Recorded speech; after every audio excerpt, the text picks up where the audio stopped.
నెయ్యి ప్రిపరేషన్.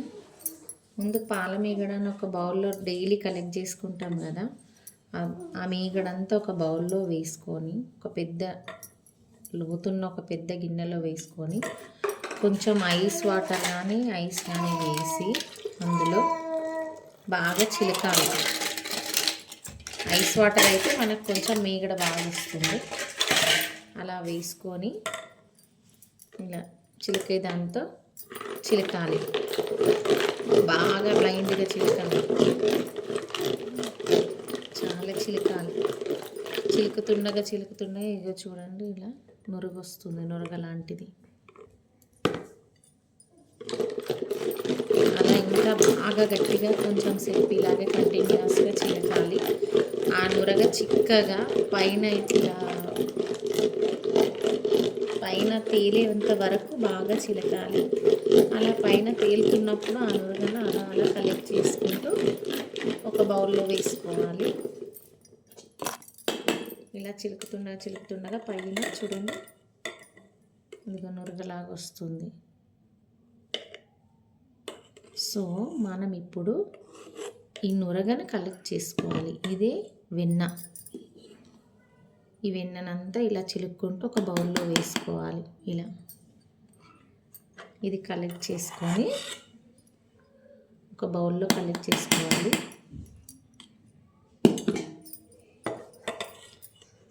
మళ్ళీ ఇది అయిపోయిన తర్వాత ఇంకా కొంచెం వాటర్ వేసుకొని, కానీ లేదు మళ్ళీ చిలుకుతుండగా ఇంకొంచెం వస్తుంది.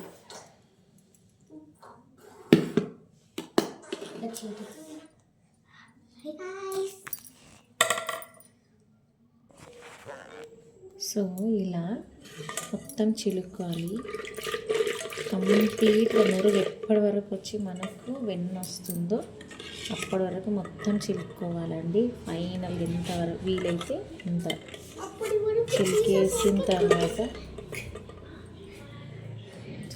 తర్వాత కంప్లీట్గా తీసుకొని బౌల్లో కలెక్ట్ చేసుకోవాలి. హ్యాండ్తో తీస్తే బాగా వస్తుంది. సో కంప్లీట్గా ఇలా కలెక్ట్ చేసుకోవాలి. నాకైతే కంప్లీట్గా ఇదిగో ఇంత మీగడతో ఈ బౌల్ మీగడ తీసుకుంటే చిలకగా ఇంత వెన్న వచ్చింది, ప్లస్ దీంట్లో కూడా వెన్న వచ్చింది. ఇప్పుడు దీన్ని కొంచెం ఎక్స్ట్రా వాటర్ ఏమన్నా ఉంటే ఇలా తీసేసుకోవాలి. సో ఇదంతా ఎక్సెస్ వాటర్ అండి, మొత్తం వడగట్టాలి. ఒక్క చుక్క కూడా వాటర్ లేకుండా దీన్ని బాగా వడగట్టుకోవాలి. ఇలా వంపేసుకుంటే సరిపోతుంది. కంప్లీట్గా వాటర్ వెళ్ళిపోయి ఓన్లీ వెన్న మీగడ చూడండి ఎంత బాగా వచ్చిందో. ఇది అసలైన వెన్న. కలెక్ట్ చేసిన మీగడలో ముందు రోజు రాత్రి కాస్త పెరిగేసి తోడు పెట్టేసుకోవాలి. దాన్ని ఇలా కూల్ వాటర్లో చిలుకుతుంటే వెన్న వస్తుంది. ఈ వెన్నను వడగట్టుకోవాలి. కంప్లీట్గా వాటర్ ఏమాత్రం లేకుండా కంప్లీట్గా వాటర్ తీసేసి ఇలా ప్రిపేర్ చేసి పెట్టుకోవాలి. మళ్ళీ దీన్ని ఇంకో బౌల్లోకి వేసుకొని వేడి చేసుకుంటే అంతే, నెయ్యి రెడీ.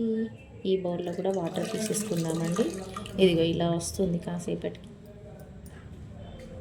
ఇలా కంప్లీట్ వాటర్ మొత్తం తీసేసుకోవాలి.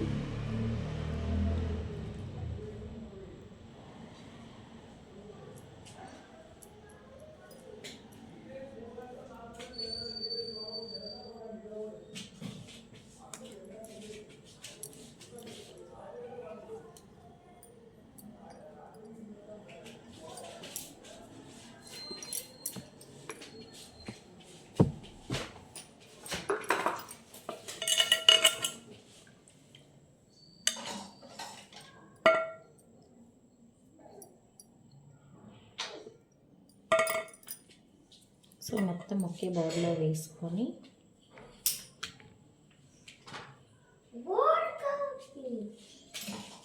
కవ్వంతో చిలికినప్పుడు బెటర్ అండి. మీకు వీలైతే వుడెన్ కవ్వం దొరుకుతుంది కదా, కర్రది ఆరెంజ్ కలర్లో ఉంటుంది, అది బెటర్. ప్లాస్టిక్ కర్రది కానీ ప్లాస్టిక్ కానీ బెటర్. అల్యూమినియం అయితే లాస్ట్ కొంచెం బ్లాక్గా వస్తుంది, సో అది బెటర్ కాదు. నాకు అది అవైలబుల్ లేక ఇది తీసుకున్నాను. సో ఇలా కలెక్ట్ చేసుకున్న ఈ వెన్నను స్టవ్ పైన ఒక వేరే గిన్నెలో పెట్టుకొని వేడి చేస్తుంటే అప్పుడు నెయ్యి, మంచి ప్యూర్ నెయ్యి రెడీ అవుతుందండి.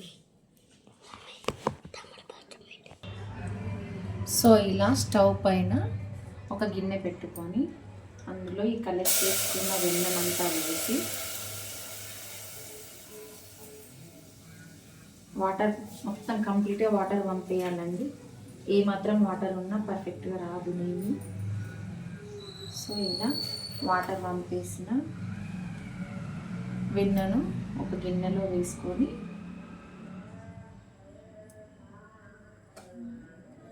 స్టవ్ పైన వేడి చేసుకోవాలి.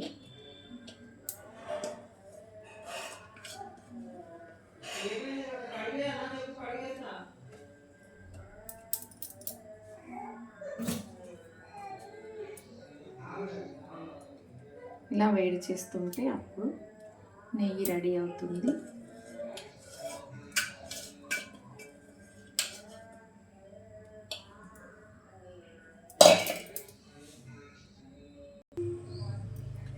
సో వేడి చేస్తున్నప్పుడు ఇలా నురగలాగా వస్తుంది. వేడయ్యే కొద్దీ ఇలా సిమ్లో పెట్టి వేడి చేస్తూనే ఉండాలి.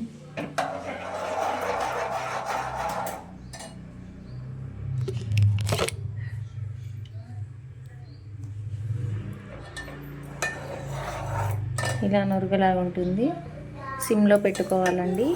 ఉండి సడన్గా మాడిపోతుంది. సో అలా కాకుండా సిమ్లోనే పెట్టుకోవాలి. ఇదిగో చూడండి, బాయిల్ అవుతుంటే మనకు కొంచెం కొంచెంగా నెయ్యి ఫామ్ అవుతుంది. దాన్ని కంటిన్యూస్గా మాడకుండా అడుగంటకుండా కలుపుకోవాలి.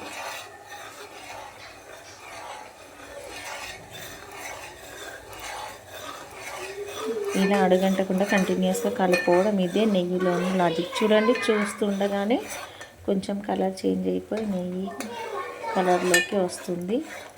సో పర్ఫెక్ట్ హోమ్ మేడ్ ఘీ ప్రిపేర్ అవ్వబోతుందండి.